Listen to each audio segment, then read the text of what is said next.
Gareth. Good morning. How you doing? Well done on Saturday, mate. Yes. Just a word on the switch to a back three. It's obviously worked, and just a word on sort of Sam Field's role in this team. I think he's played every game this season in midfield and been a real presence in there. But moving him back to the back three is obviously working as well. But does it leave you kind of with a void to fill his role in midfield if you keep him there? Well, the void was filled on Saturday by Andre and Tim came in there, and I thought just played really well, outstanding players in there.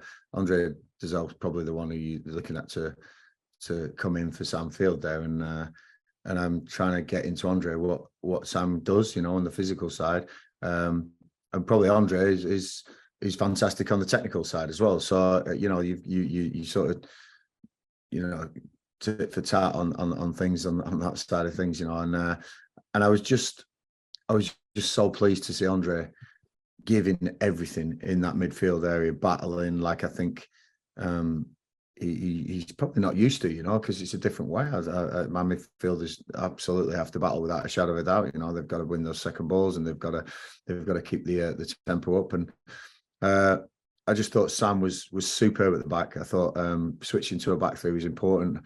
Being totally honest, if you look at my previous club and what was done there, the back three was a real big part of what I did at Wycombe Wanderers, and I think that the system sometimes can be a real offensive system, even though you're playing sort of five at the back as it's billed. It's a really offensive system. You can really get forward, and it allowed me to get three forwards on the pitch. Jamal, Chris Martin, and Lyndon Dykes, who I thought really caused problems for the Watford defenders. So something I wanted to do. Didn't have the person. I was waiting for a centre half to get fit, a Balogun or an experienced one, or a Clark Salter. But they're not getting fit quick enough for me to change to a back three quick enough. So I thought, right, rather than give Joe Gubbins a debut, which I think would have been a lot of an ask on and let's face it, we're in a relegation sort of area. No chance was I going to put another young lad in the defence. We already had Aaron Drew playing his second ever game, so I thought Sam Field would be able to fit in there, and I'm glad he justified that decision, because I thought he was absolutely sensational. I think he's one of these players who can almost play anywhere, and when I asked him to play in a back three, his reply to me was, Gaffer, I haven't played enough games in the league to dictate where I play, so I'll play anywhere for you, which is absolutely brilliant. It's all you want to hear as a manager, and I think Sam was maybe a massive unsung hero on Saturday, because the plaudits will go to elsewhere. There's some great performances, but Sam Field was absolutely solid and kept Rob Dickey and Jimmy Dunn really close together. No gaps, dealt with everything that was thrown at him, them three, and I was really pleased. Is he a player you feel, long term you can sort of not build a team around, but can be a kind of integral part of what you want to do?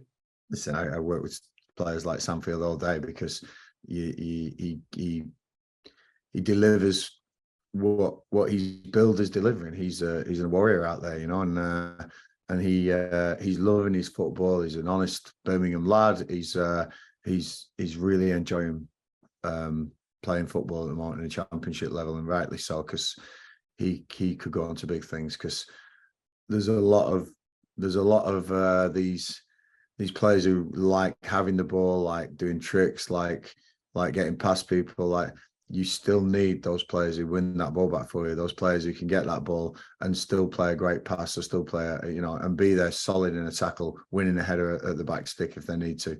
Sam's definitely one of these sort of structure players that allow these forward players to go and do their stuff. So he's vital in any team, and they're becoming few and far between, those players. So Sam's a vital part of the jigsaw for me. Yeah.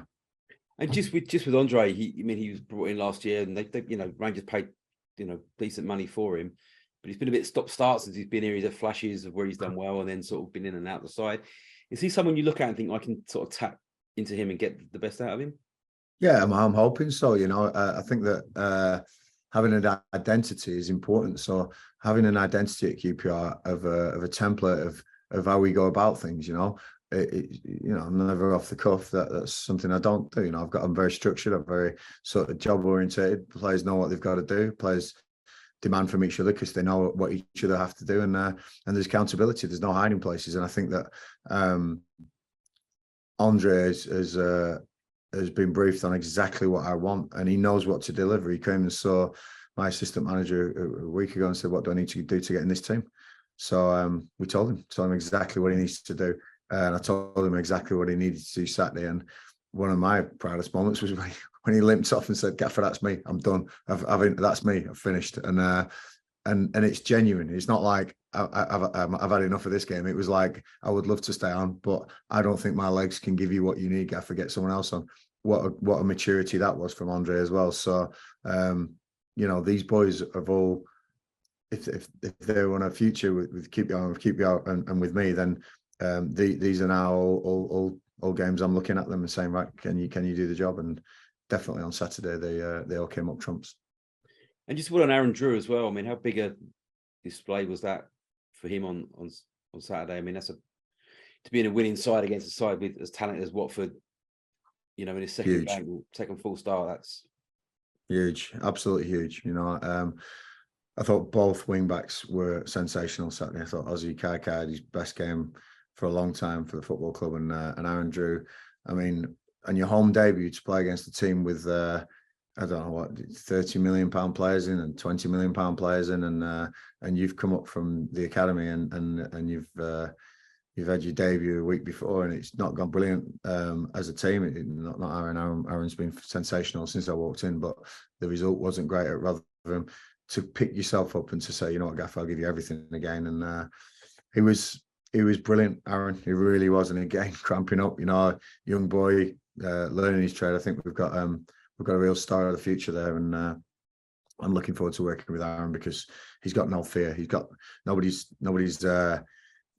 tainted him, or he's not had enough games to sort of dictate something or get his own ideas. He is absolutely fearless and ready to do whatever you ask him, and that was a great display from Aaron on Saturday, and I'm really pleased for him. And as I say, it wasn't planned when I came in. I didn't think I'm going to start giving academy players debuts and that because we're in a scrap.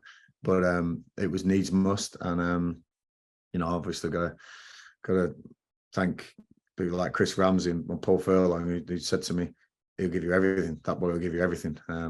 As soon as I heard those words, I thought, right, that's good enough for me, and he certainly has been doing.